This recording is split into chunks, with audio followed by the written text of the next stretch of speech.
Welcome to our series on the Mythological Schools of Thought, where we bring you the history of research into the ancient sources of the Teutonic mythos.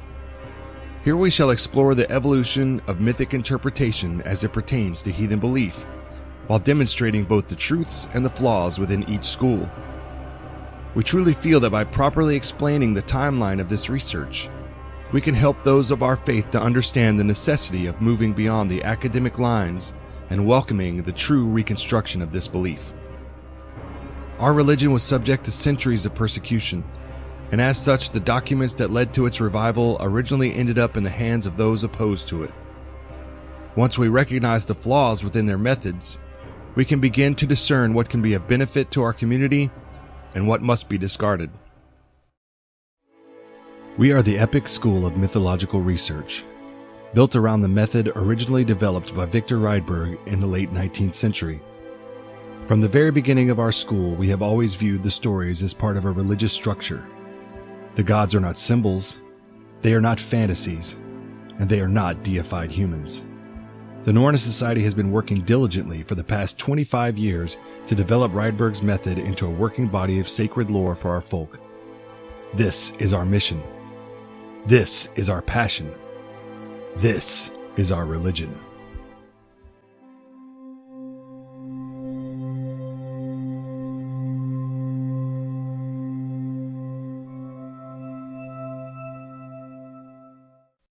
In our previous video, we looked at the biblical school and how the religious biases of the era in which the Eddas were examined contributed to a false narrative regarding our sacred poetry.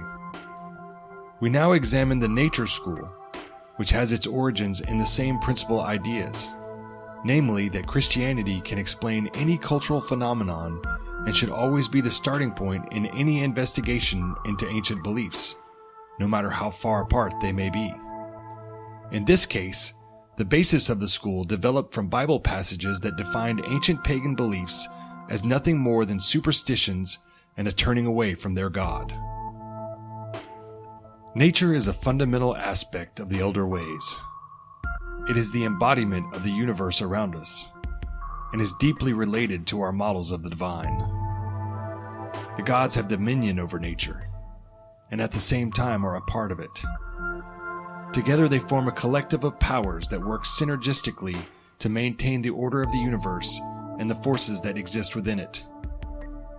But are they masters over these forces, or personifications of them? That is an important question as we look into the nature school of mythological thought. It is typically viewed that the founder of this school was Max Mueller, who, writing in the mid to late 1800s, founded the principle that the gods of every religion were once forces of nature that were personified by human beings with the development of language. Religion was a disease of language, as Mueller put it, and he saw this as a manifestation of beliefs linking to a biblical model. Mueller mainly focused his work on Vedic studies, and he translated the Upanishads in 1844 and the Rig Veda in 1845. At the time of this development, the relationships between the Indo-European languages were beginning to be discovered, and this field would serve as a catalyst for the work that he was doing.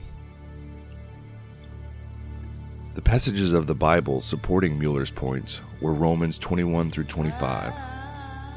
For although they knew God, they neither glorified him as God nor gave thanks to him, but their thinking became futile and their foolish hearts were darkened. Although they claimed to be wise, they became fools, and exchanged the glory of the immortal God for images made to look like mortal human beings and birds and animals and reptiles. Therefore God gave them over in the sinful desires of their hearts to sexual impurity for the degrading of their bodies with one another. They exchanged the truth about God for a lie, and worshipped and served created things rather than the Creator, who is forever praised. Amen. In Mueller's theory on the disease of language, he believed that words and names, or noumena, evolved into personifications and belief in entities, or noumena, that were worshipped. The basic idea is that no religion existed outside of the Judeo-Christian model, and any other belief was simply a symbolic expression of natural events. Because of its heavy usage on linguistics, it became known as the Philological School, or because many of its members were from Germany, it was more widely known as the German School. Other members included James Frazer, who wrote his famous Golden Bough later in 1890, Andrew Lang, who wrote a series of fairy tales from this perspective, as well as Paul Ehrenreich, Edward Seller, and Conrad T. Preuss, among others. The ideals of the nature school begin with the premise that the ancients first worshipped nature in an animistic sense, then began to personify forces to form polytheism, which would later evolve into monotheism. The problem with the first notion is that it is completely unprovable, since we have little to no evidence to show this to be the case, and fully understanding cultures so far gone in the past is next to impossible. The second notion is also problematic because we all know that there was no evolution from polytheism to monotheism, but rather this was a planned ethnocide that involved the forced conversions of hundreds of different tribes and cultures. It was more a political spread of empire rather than any sort of societal revelation. The fact that polytheist cultures, most of whom stretched into the furthest reaches of known antiquity, have gods that rule over different forces of nature, does not prove that they were once actually those forces. It simply demonstrates that polytheism was very much occupied with recognizing the divine power within nature, and personification almost always went far beyond weather phenomena. The gods are gods, with families, children, names, and identities. That there are many gods shows the belief in many natural forces and the need for their place within the divine order. This is the belief of almost every unbroken polytheist religion in the world today, and would definitely have been the case in ancient times. People do not worship symbols. A symbol does not invoke devotion or belief or culture or art or music. A symbol does not inspire or guide or strengthen. And reducing these beliefs into such a narrow category is only meant to denigrate them and devalue them.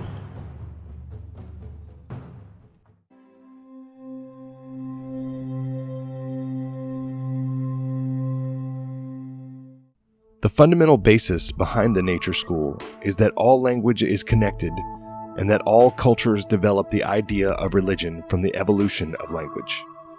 But this theory is neither linguistic nor is it even scientific. It is biblical. Mueller built this idea on the story of the Tower of Babel from the 11th book of Genesis. Now the whole world had one language and a common form of speech. And they said to one another, "Come," they said, "let us build for ourselves a city with a tower that reaches to the heavens, that we may make a name for ourselves and not be scattered over the face of all the earth." Then the Lord came down to see the city and the tower that the sons of men were building. And the Lord said, "If they have begun to do this as one people speaking the same language, then nothing they devise will be beyond them. Come, let us go down and confuse their language, so they will not understand one another's speech." So the Lord scattered them there from over the face of all the earth, and they stopped building the city. That is why it is called Babel, for there the Lord confused the language of the whole world, and from that place the Lord scattered them over the face of all the earth. From this, the German school built a principle of philology that would seek to understand the common links between all languages and determine their origins within the development of religion. The theory is that once all the people of the world were monotheist, but that these people turned away from the true faith and rejected the God of the Bible. Of course, we now know that none of this is true, but for well over a century it was academic orthodoxy.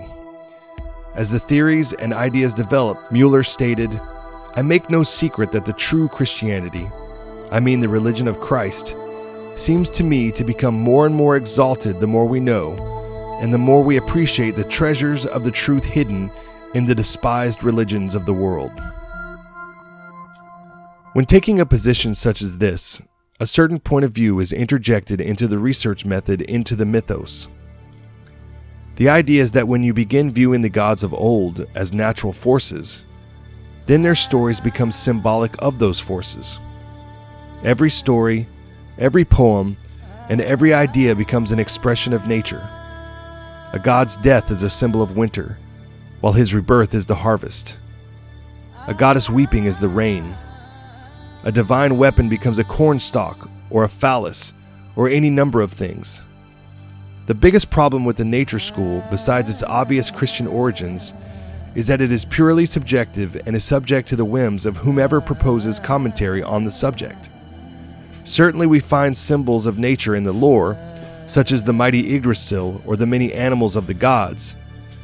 But having representations of natural things within the stories of the gods who rule over them, and relegating the gods to being the actual phenomena, are two very different things. Victor Rydberg discussed the nature school at length and challenged many of their ideas.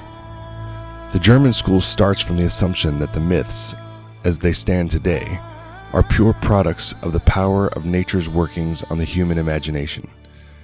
It attempts to interpret the mythic personages in the smallest detail as personifications of wind, storm, thunder, lightning, sun, dawn and dusk, light, darkness, warmth, cold, etc., and the mythic events as allegoric symbolic accounts of meteorological phenomena. The method that it employs in order to extract and justify its results is one whose scientific merit is the lowest of all logic, namely the intuitive method of analogy, which, according to my definition, does not deserve the name method because it gives free rein to the arbitrary and the impossible. And yet, this school dominated Western mythological investigations throughout the 19th century, and its influence is still seen today. As it developed, the ideas became more and more bizarre and allowed for almost any ridiculous notion to be expressed.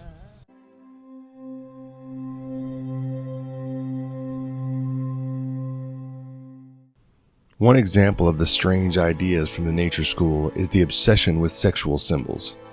In the minds of its interpreters, whenever something does not fit into the category of weather phenomena, then it is a fertility symbol and can easily be thrown into that category. One instance of this is the interpretation of sacred poles as fallacies, particularly the maypole being associated with Frey. Now we know that sacred poles such as the Unvigasuller, the Irminsul, and the god poles were a part of the practice of our ancestors, and we also understand that phallic imagery was found on statues and in descriptions such as Adam of Bremen explaining that images of Frey Fricko they fashioned with an immense phallus. However, in the nature school, almost anything convex is phallic and almost anything concave is a vulva. Sometimes a pole is just a pole and a cave is just a cave. Without any explanation of an item, the jumping to such conclusions often reflects the mindsets of those promoting them rather than any authentic form of research. But why? Why are these identifications so problematic? It is because perception is the least favored form of systematic investigation. It is the same reason eyewitness accounts are not considered completely reliable in criminal cases. One person will see one thing, another will see another.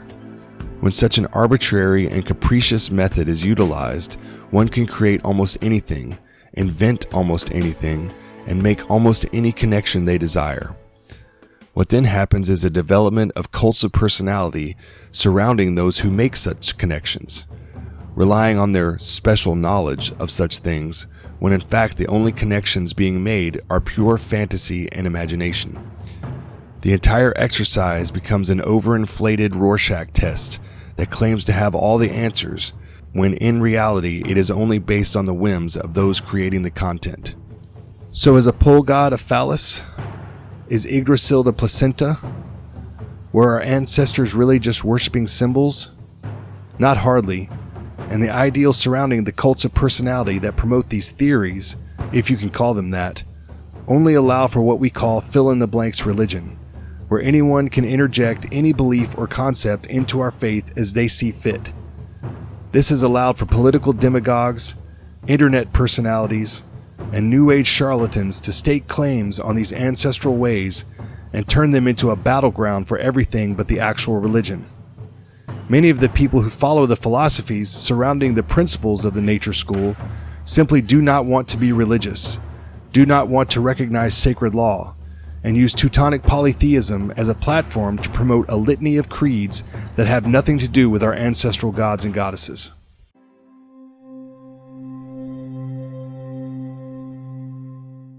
I want you to look at the following photo.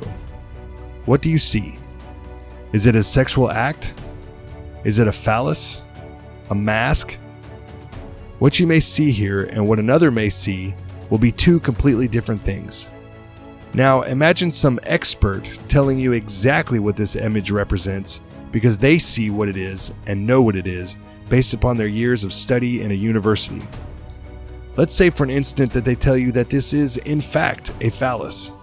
Then they begin showing you all sorts of research demonstrating the symbolism within ancient texts regarding the phallus. They use technical terminology and flash their important degrees. Would you deny them? Would you question their authority on the subject? Now let us look at what the image actually is. The reflection of a cave in a pool of water. Would you question the authority after seeing this? Would you ask them how they came up with the idea that this is a phallus? Would you question their entire investigative method or simply believe that in this one instance they just made a mistake? This is the fundamental flaw in looking at the nature school, because its validity rests solely upon the popularity of those that present the ideas given. Without the weight of their authority, no one would have ever taken these ideas seriously, and no one would have ever believed that our ancestors were abject materialists worshipping the symbols of the natural world. From this comes the idea that our ancestors worshipped nature, which has no basis whatsoever. The idea of an animistic past for the ancient Teutonic peoples comes from an anthropological theory developed by Edward Tyler in the early 1800s. Tyler's theory has been heavily debated and is not readily accepted by all in the field. Certainly there are aspects of our ancient religion that could be related to animistic characteristics, but there is no doubt that the faith is decidedly polytheist. Once you have a pantheon of deities with names and families and identities, along with attested methods of worshiping them, you are in the realm of theism and the worship of the divine. Remember that many theories developing in this era were a deep reflection of the Christian biases that prevailed in academia, who viewed our ancestors as primitive and savage, the despised religions of Mueller's reckoning. Here is what we need to know about the nature school. Its purpose: to present the ancient lore as an oversimplified model, devoid of religious context, which was built on the premise that the ancients were not worshiping the divine, but rather natural phenomena personified as deities. This theory, developed from biblical scripture, utilizes previous notions as to the barbarity of our ancestral ways and the belief that they could not have developed any sort of advanced philosophy or religious doctrine. The theory is purely materialist and takes away any spirituality our ancestors must have experienced. While we do recognize nature symbols in our lore, the idea of deconstructing it as nothing more than weather worshipping fully displays further academic bias, while the method of research is completely dependent upon the whims and fancies of those purporting it. Its litmus: all stories and characters must be analyzed from the perspective of nature and interactions with nature. This is primarily a philological method, whereby the etymology of a name can develop into any theory or make any connection to anything. If a name has any relation to light, it is a solar deity. If it has any connection to dark, no matter how frivolous, it is a lunar or night deity. An entire mythos could be created from this, built upon the fantasies of its proponents, which sees everything as either a solar cult or a fertility cult, ignoring the many in-depth spiritual concepts that come with worshiping a pantheon of divinities. With such a pantheon, our faith is polytheistic from its inception, and attempts to denigrate it as materialist weather worshipping has fallen short. Its results: once the most prominent school within academia, the nature school, also called the German school, still maintains strong influence today. This has led many to believe that our ancestors were actually just worshipping nature. Yet no textual or archaeological evidence can be given to support this concept. Although philology can be a useful tool in building arguments, It must never be the basis for a theory, because the etymology itself can be subject to interpretation. Once you have interpreted a story from the interpretation of a word, or many words, the levels of subjectivity reach such a state that literally any idea can be seen as valid.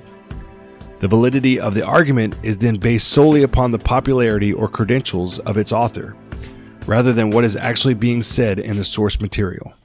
By further understanding the qualities of these schools, we will continue to unravel the many layers of confusion that have developed over the years within the study of the ancient sources of our people. The idea is to get you to question and seek the answers yourself, rather than tell people how to believe. We feel that as we move forward in this series, the viewer will take notice of the methods handed down and start to critically review the ideas that many feel are set in stone. For more information on the Norroena Society, visit our website, www.norroena.org, or follow us on Facebook, VK, or MeWe. If you are interested in joining us, you can email us at norroenasociety@gmail.com for a free PDF of our membership guide. Subscribe to our YouTube channel and keep up with the latest discoveries and discussions.